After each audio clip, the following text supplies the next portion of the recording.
চিন্ময় আপোনালোক সকলোকে স্বাগতম জনাইছো। মই তৰুণ গগৈ পুত্ৰ। মই বিজেপিক ভয় কৰা মানুহ নহয়। মুখ্যমন্ত্ৰীৰ চকীতকৈ ৰাইজৰ আঙুলি বেছি শক্তিশালী। এই মন্তব্য আমাৰ নহয়। এই মন্তব্য কৰিছে সাংসদ গৌৰৱ গগৈ। জনাইছো সবিশেষ। মোলৈ ইমান ভয় কৰিছে মই হতবাক। মই তৰুণ গগৈ পুত্ৰ হয়। মই বিজেপিলৈ ভয় নকৰো। মুখ্যমন্ত্ৰীৰ চকীতকৈ ৰাইজৰ আঙুলি অধিক শক্তিশালী।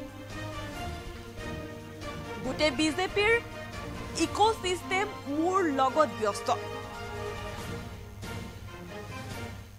মোক লৈ ভয় কৰিব নালাগে। অসমৰ জনসাধাৰণক ভয় কৰক। অসমৰ জনসাধাৰণে আপোনালোকৰ ব্যৱহাৰ ভাল পোৱা নাই। সংবাদমেল সম্বোধন কৰি উদ্যক্ত ভাষণ কংগ্ৰেছৰ সাংসদ গৌৰৱ গগৈ।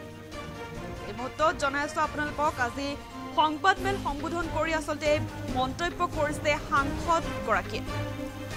মোলৈ ইমান ভয় কৰিছে মই হতবাক। মই তৰুণ গগৈ পুত্ৰ হয়। বিজেপিলৈ ভয় কৰা মানুহ মই নহয়। মুখ্যমন্ত্ৰীৰ চকীতকৈ ৰাইজৰ আঙুলি হেনো অধিক শক্তিশালী। এই মন্তব্য কৰিছে সাংসদগৰাকীয়ে। গোটেই বিজেপিৰ ইকোচিষ্টেম মোৰ লগতে ব্যস্ত। মোক লৈ ভয় কৰিব নালাগে। অসমৰ জনসাধাৰণক ভয় কৰক। এই মন্তব্য কৰিছে সাংসদ গৌৰৱ গগৈ। অসমৰ জনসাধাৰণে আপোনালোকক ব্যৱহাৰ ভাল পোৱা নাই। সংবাদমেল সম্বোধন কৰি এই ভাষণ দিছে সাংসদ গৌৰৱ গগৈ। আচলতে যি সময়ত সাংসদগৰাকীৰ পত্নী এলিজাবেথৰ যি আচলতে নাগৰিকত্বৰ ওপৰত আচলতে যি দেখিবলৈ পোৱা গৈছে বিতৰ্ক, তাৰ মাজতে এই মন্তব্য কৰিছে সাংসদগৰাকীয়ে। তেওঁ কৈছে যে মই তৰুণ গগৈ পুত্ৰ হয়। মই বিজেপিলৈ হেনো ভয় নকৰো। মুখ্যমন্ত্ৰীৰ চকীতকৈ ৰাইজৰ আঙুলি অধিক শক্তিশালী। গোটেই বিজেপিৰ ইকোচিষ্টেম মোৰ লগতে ব্যস্ত।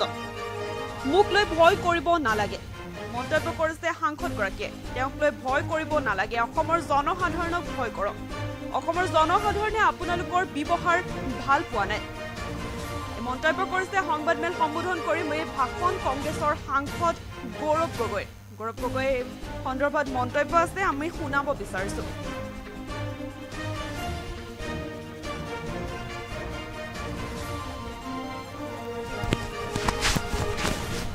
তেওঁলোকৰ মনৰ লগত ব্যস্ত। মোৰ লৈ তেওঁলোকে চিন্তিত। মই অলপ যোৰহাট লোকসভা নিৰ্বাচনৰ পিছত অনুমান পাইছিলোঁ। কিন্তু ইমান যে তেওঁলোকে ভয় কৰিছে, গোটেই বিজেপি ইকোচিষ্টেম মোক লৈ ইমান ভয় কৰিছে, মই অবাক। আৰু মই তেওঁলোকক ক'বলৈ বিচাৰোঁ যে মোক ভয় কৰিব নালাগে। অসমৰ জনসাধাৰণক ভয় কৰক। অসমৰ জনসাধাৰণ আপোনালোকৰ ব্যৱহাৰ ভাল পোৱা নাই। অসমৰ জনসাধাৰণ আপোনালোকৰ ব্যক্তিত্ব ভাল পোৱা নাই। অসমৰ জনসাধাৰণ আপোনালোকৰ কামখিনি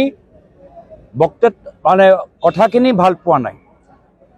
অসমৰ জনসাধাৰণক সন্মান কৰক। অসমৰ জনসাধাৰণৰ বিবেক সন্মান কৰক। বিবেক শক্তিটো সন্মান কৰক।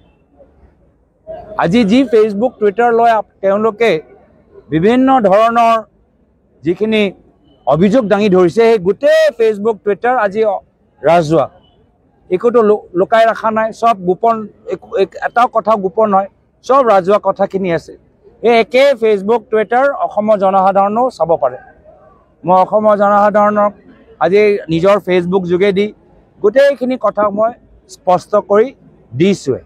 তো এই ক্ষেত্ৰত যি ধৰণৰ তেওঁলোকৰ যি অপপ্ৰচাৰ চলাই আছে, সেইটো তেওঁলোকৰ বৰ্তমান বিজেপি চৰকাৰৰ দুৰ্বলতা প্ৰমাণ কৰে। তেওঁলোকৰ মনৰ ভিতৰত অস্থিৰতাটো প্ৰমাণ কৰে। হ'ব পাৰে ক'ৰবাত তেওঁলোকৰ ভিতৰত যে সাংগঠনিক সাল সলনি হৈ আছে, সেয়া লৈ মুখ্যমন্ত্ৰী চিন্তিত। তেওঁলোকৰ বিজেপি দলৰ ভিতৰত যিমান তেওঁলোকৰ আগতে দখল আছিল, আজি তাৰিখত সেই দখলটো সমান সহকাৰে নাই, বিশেষকৈ ঝাৰখণ্ডৰ নিৰ্বাচনৰ পিছত। সেইকাৰণে দেখিলে আপোনালোকে যে ঝাৰখণ্ডৰ পিছত দিল্লীতো তেওঁলোকক বেছি ব্যৱহাৰ কৰা নাছিল।